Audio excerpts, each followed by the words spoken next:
안녕하세요. 축구 전문 기자 한준입니다.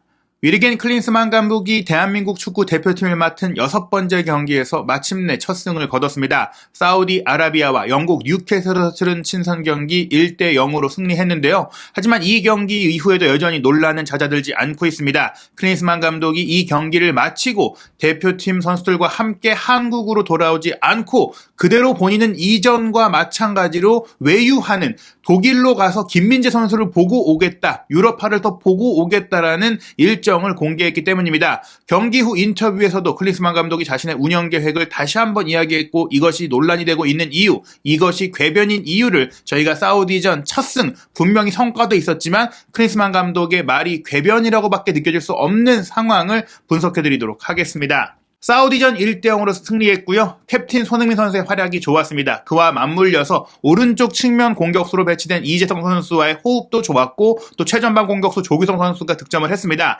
분명히 공격 라인의 개별적인 선수들의 능력을 잘 활용한 게 맞아요. 클린스만 감독이 경기를 앞두고 이런 얘기를 했었죠. 나는 공격수를 4명이나 한꺼번에 기용을 한다. 클린스만 감독의 전술적인 기조는 본인도 공격수 출신답게 공격수들을 많이 투입하고 공격수들에게 빠르게 공을 투입하는 축구입니다. 4-4-2 포메이션이지만 거의 4-2-4에 가까운데요. 웨일스와의 경기에서는 좌우 측면에 이재성, 홍현석을 투입했다가 이 부분이 잘 통하지 않았었어요. 이번 경기는 조규성, 손흥민 선수의 좌우 날개로 황희찬, 이재성을 투입했고 황희찬 선수가 가운데로 꺾어 들어오는 플레이, 이재성 선수가 가운데에 들어와서 손흥민 선수와 연계하는 플레이, 조규성이 톱으로 서고 손흥민 선수가 1, 2선과 측면까지 아우르는 프리롤을 통해서 개인적인 능력, 부분 전술, 선수 간의 호흡을 통해서 좋은 시너지를 낸 것이 맞습니다. 그렇기 때문에 이번 경기 소파스코어 기준 평점을 보더라도 손흥민 선수가 8.2점으로 한국 선수 중에 가장 높은 점수를 받았고요.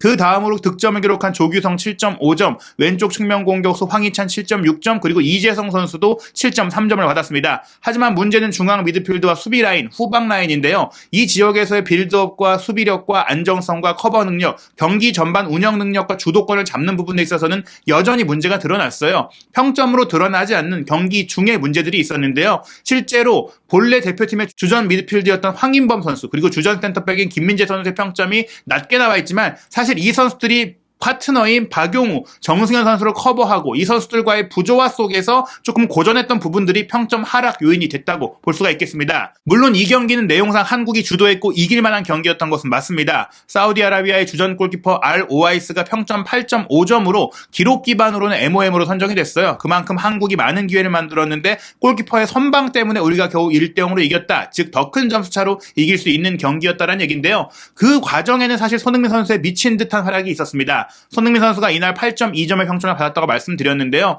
그 이유는 키패스를 무려 7개나 기록을 했어요. 한 경기에 공격형 미드필더도 이 정도로 많은 키패스를 연결하지 않거든요. 여기에 더불어서 손흥민 선수와 함께 좋은 호흡을 보였던 이재성 선수도 키패스 4개, 이 두 선수에게만 11개의 슈팅이 만들어진 것입니다. 그리고 손흥민 선수 같은 경우에 그 7개의 키패스 중에 2개를 빅찬스로 만들었고요. 또 흥미로운 것이 크로스 성공률은 20-30%만 돼도 준수한 편이라고 얘기를 듣는데 5개의 크로스를 시도했는데 그게 4개가 정확하게 연결됐어요. 거의 90%에 육박하는 엄청난 크로스 적중률을 보였고요. 또 두 선수가 굉장히 공격적으로 플레이를 했음에도 불구하고 패스 성공률이 손흥민 81%, 이재성 선수는 무려 94%였습니다. 그리고 중앙 지역에서 공을 배급했던 황인범 선수도 91%로 개인적으로 그 이전 경기 웨일스전보다 좀 더 나아진 모습을 보였는데요. 일단 손흥민 선수가 어떤 키패스, 어떤 빅찬스를 만들었냐를 살펴보면 전방 9분에 짧게 내준 프리킥으로 이기재 선수의 왼발 슈팅을 끌어냈는데 이 슈팅이 골대 옆으로 아슬아슬하게 빗나갔어요. 사실은 골이 되어야 하는 장면이었고요. 전반 추가 시간에는 손흥민 선수가 프리킥으로 올린 크로스 패스를 김민재 선수가 골키퍼와 근거리에서 마무리 슈팅까지 가져갔지만 골키퍼의 가슴팍에 막히면서 무산이 됐습니다. 이 기회는 빅찬스까지 보긴 어려웠지만 후반전 시작 3분 만이었던 48분 김민재 선수가 시작해서 손흥민 선수를 거쳐서 이재성 선수의 슈팅으로 이어진 장면, 이 장면이 어떻게 보면 중앙 라인을 관통하는 이날 사우디전 클린스만 호의 가장 좋았던 장면이에요. 사우디 수비 라인에서 길게 넘어온 공을 김민재 선수가 차단한 이후 본인이 직접 끌고 올라가서 기점 패스를 손흥민 선수한테 배달을 했고요. 손흥민 선수도 공을 끌고 올라가다가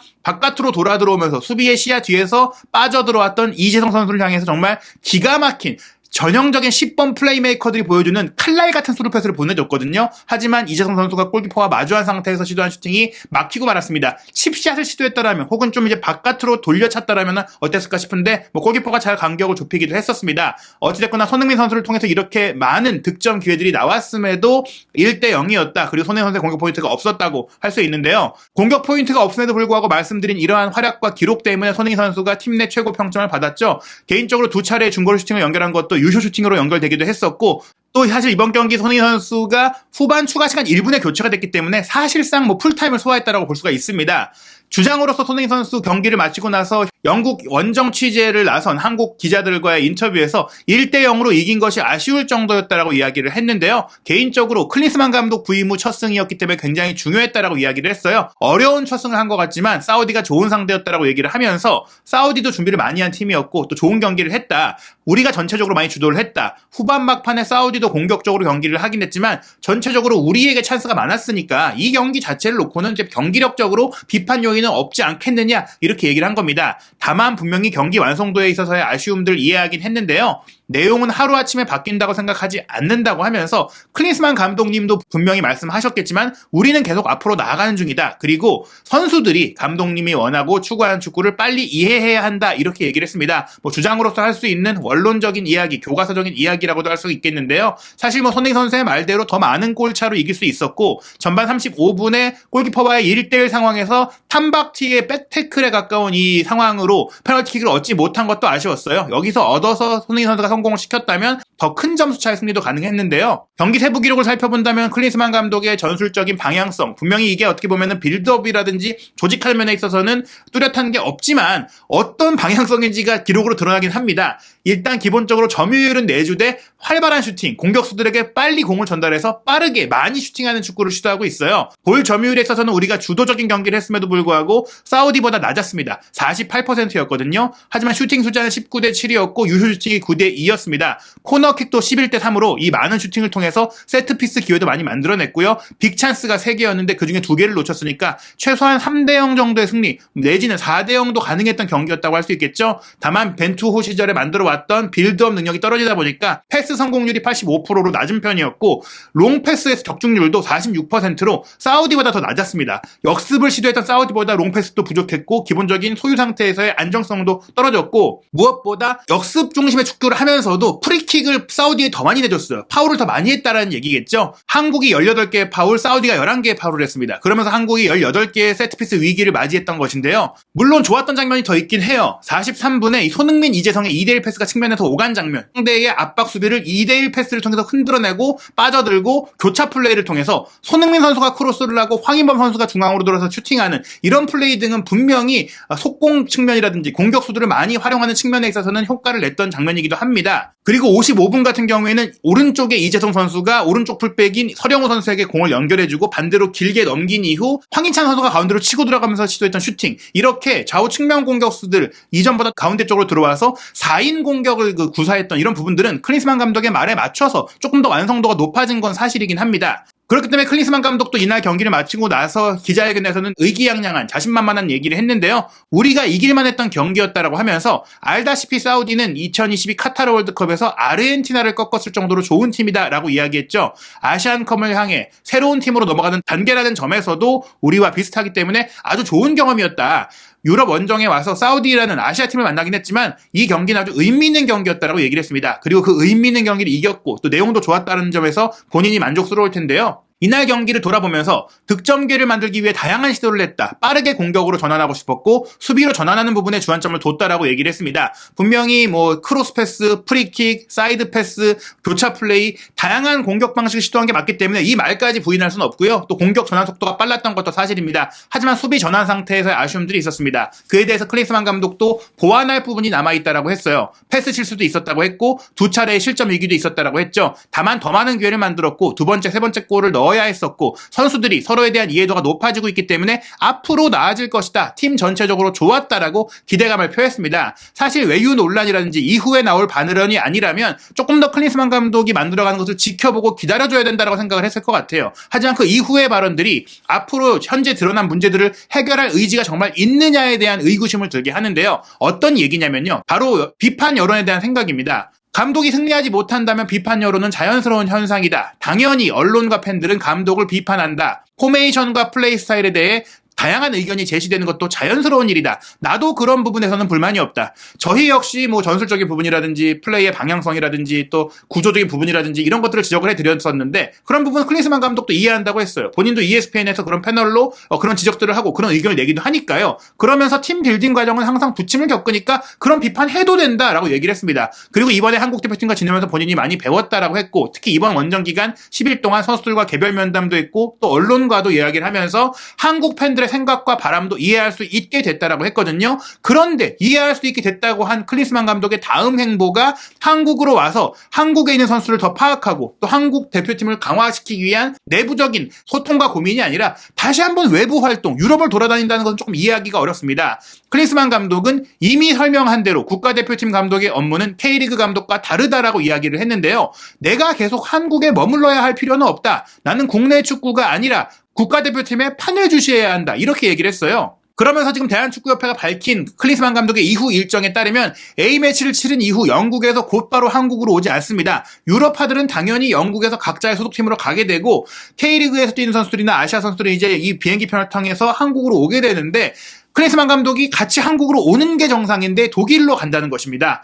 16일에 한국 시간으로 있을 바이에른 뮌헨과 레버쿠젠의 분데스리가 경기를 본다라고 하는데요. 그 뒤에도 이제 유럽 내에서의 일정, 유럽파 선수들을 추가로 관찰하고 월말에나 한국에 온다. 즉 10월에 있을 대표팀 소집 기간에 맞춰서 또 돌아온다는 얘기예요. 사실 이런 일정들 속에서 유럽파도 지켜보겠지만 어떻게 보면 자택인 미국에 돌아갔다 올 수도 있고 바로 한국에 오지 않고 결국에는 애초에 우려한 대로 대표팀 소집 기간에만 한국에 머물 가능성이 크다라는 것입니다. 물론 유럽파를 볼 수 있겠죠. 또 유럽파의 다른 선수들을 살펴볼 수도 있겠지만 지금 일정들이 상황, 특히 지금 대표팀에서 보완해야 될 부분들을 생각한다면 의미 없는 상황이라고 볼 수밖에 없는데요. 일단 이번 경기에 좋았던 부분들이 손흥민 선수와 이재성 선수 그리고 황희찬 선수의 공격 플레이 그리고 조규성 선수가 골을 넣은 것입니다. 이 선수들이 다 유럽에서 뛰고 있어요. 그리고 황인범 선수도 세르비아에서 막 자리를 잡게 될 텐데 이 선수들은 기본적으로 지켜보고 차크해서 기용할지 어떻게 기용을 할지를 고민할 선수들이 아니라 대표팀의 붙박이 주전들이에요. 오히려 이번 경기에서 숙제로 드러난 것은 후방 라인인데요. 황인범 선수의 미드필드 파트너인 박용호 선수 그리고 수비 라인에 김민재 선수의 파트너로 올라선 정승현 선수 그리고 좌우 풀백 이기재 서령호 선수입니다. 박용호 선수는 울사에서 뛰다가 현재 아랍에미리트 알 아인으로 이적했기 때문에 해외파가 맞습니다. 그래서 뭐 알 아인에 가서 경기를 지켜본 거나 면담을 할 수가 있겠지만 이건 사실 대표팀 소집 기간에 충분히 했던 부분이기 때문에 그 자리를 맡을 수 있는 다른 선수를 살펴보는 게 더 낫다. 이순민 선수가 결국엔 이번 경기는 후반 추가 시간에 들어왔기 때문에 별다른 활약을 하지 못했는데 K리그의 광주에서 어떤 플레이를 하는지 좀 더 지켜본다거나 해당 포지션의 다른 선수들을 살펴볼 수 있고 좌우 풀백 이기재 수원 선수고 서령우 울산 선수고 정승현 선수 센터백 울산 선수거든요. 지금 김영권 선수 대신 정승현 선수가 주전으로 올라서고 있고 사우디에서 현재 뛰고 있는 정우영 선수 대신 박용호 선수가 중용되고 있는데 한참 고점일 때 정우영, 김영권 선수와 비교했을 때 정승현 선수와 박용호 선수의 폼이 아쉬운 게 사실이에요. 실제로 전반 7분에 사우디가 수비 라인에 롱패스를 때려서 정승현 선수의 뒷공간으로 공을 보냈을 때 알 도사리의 압박에 정승현 선수가 백패스를 한 것이 김승규 선수가 간신히 처리해야 했을 정도로 위기가 나온 상황이 있었고요. 또 전반 18분 같은 경우에는 풀백에 문제가 있었는데 중앙 미드필더 칸노의 스루 패스를 나세르 알도사리 중앙 미드필드 선수가 풀백과 센터백 사이 공간으로 치고 들어갈 때 지금 서령우와 이기재의 간격과 커버가 아쉬웠었어요. 이 과정에서 왼쪽 풀백인 알 샤흐라니가 크로스를 하게 되는데 서령우 선수의 커버도 늦었고 크로스도 막지 못했고 반대편에 넘어와서 알 함단이 슈팅할 때 결국 이기재를 맞고 아웃되긴 했지만 이게 빠뜨릴 수도 있는 간격이 있었거든요. 좌우 풀백의 수비에 대한 문제들이 드러났었습니다. 그리고 26분 알 함단이 전방 압박으로 박용호 선수의 공을 빼앗아서 바로 몰고 들어간 이후 찔러준 패스를 살렘 알도사리가 슈팅했을 때 김승규 선수의 선방이 아니었다면 또 실점할 수 있는 위기였었어요. 이런 부분들 말씀드린 선수들 쪽에서 조금 아쉬운 부분들이 나왔거든요. 경기 막판 88분 같은 경우에는 알 도사리의 스루패스에 이은 밤 사우드의 컵백을 정승현 선수가 걷어내려다가 자책골을 넣을 뻔한 상황이 나오기도 했었습니다. 즉 정승현 선수와 박용호 선수가 현재 아시안컵 본선에 김민재, 황인범의 파트너 1옵션으로 중용받고 있고 지금 시간을 부여받고 있고 만들어가고 있는 단계는 맞지만 이 부분에 있어서 추가적인 선수 파악이 필요한 것이 아니냐. 포르투갈에서 다시 중국으로 돌아간 박지수 선수가 나이의 문제 때문에 배제된 것이라면 국내에서 다른 선수를 찾아볼 수도 있는 것이고, 뭐 사실 브렌트포드에 가 있는 김지수 선수의 경우도 있겠지만 K리그에도 충분히 지켜보고 본인이 판단해볼 수 있는 선수들이 있어요. 차두리 코치가 본다, 뭐 다른 코치들이 본다라고 하겠지만 본인도 보고 지켜보고 결정해야 되는 부분이 있지 않느냐. 화면으로 보는 것과 현장에서 보는 것, 그리고 현장에서 봐서 직접 면담해서 얘기하는 것, 이런 시간들이 충분히 필요하다고 생각이 되고, 미드필드의 경우는 더더욱 그렇다고 볼 수가 있겠는데요. 지금 유럽파를 점검한다라고 얘기를 했는데 바이에른 뮌헨과 레버쿠젠의 경기가 한국 시간으로 16일 새벽 3시 30분에 있습니다. 이 경기가 열리는 같은 시점에 이강인 선수의 부상 복귀전이 예상되는 파리와 니스의 경기가 있어요. 이강인 선수를 보러 갈 수도 없는 상황이에요. 게다가 이강인 선수 같은 경우에 아시안게임 일정을 먼저 치러야 하는 상황이고요. 그렇기 때문에 10월달 차출 여부도 불투명합니다.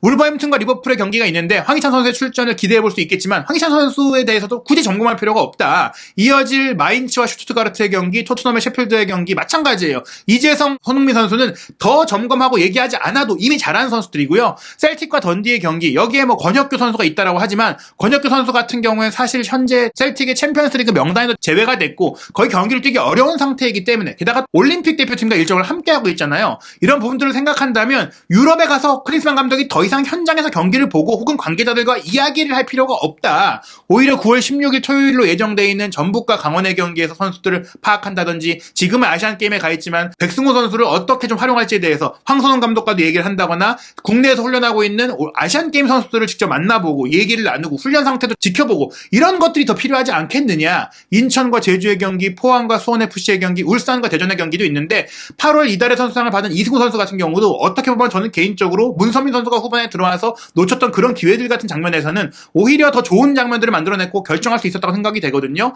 공격진에 있어서도 국내파 선수 후보군을 다른 선수로 영역을 넓혀서 볼 수도 있는 것이고, 또 서울과 광주의 경기가 9월 17일에 있고 수원 삼성과 대구의 경기도 있는데 이런 경기들에서도 지켜볼 선수들이 충분히 있기 때문에 클린스만 감독이 지금 유럽파를 이번 주말에 보는 게 어떤 의미가 있느냐, 이건 조금 납득이 되지 않는 상황이라고 할 수 있겠습니다. 게다가 말씀드린 대로 9월 말에나 온다면 대표팀 명단 발표 이후 곧바로 소집 기간이 이어져요. 10월 13일 금요일에 튀니지와 서울에서 경기하고 10월 17일 화요일 베트남과 수원에서 경기를 하는데, 이 경기 전까지 새로운 선수들 좀 더 면밀하게 지켜보고 토의하고 고민해야 될 시간이 필요하지 않느냐. 그러려면 지금 유럽에 있는 게 아니라 한국에 와서 더 많은 선수를 보고 아시안게임 선수들도 보고 또 아시안게임까지도 사실은 가서 경기를 봐야 되는 게 아니냐, 저는 그렇게 생각이 됩니다. 클린스만 감독이 더 이상 유럽이나 미국에 있는 게 아니라 최소한 한국과 아시아에서 아시아 축구를 살펴보고 아시아에 있는 선수들을 지켜봐야 되는 게 아니냐라는 생각이 점점 더 강하게 들고 있는데요. 클린스만 감독, 이 말로는 많은 이야기들을 하고 있지만 실제 운영상으로 드러난 이런 문제점들을 좀 면밀하게 지켜보고 개선하고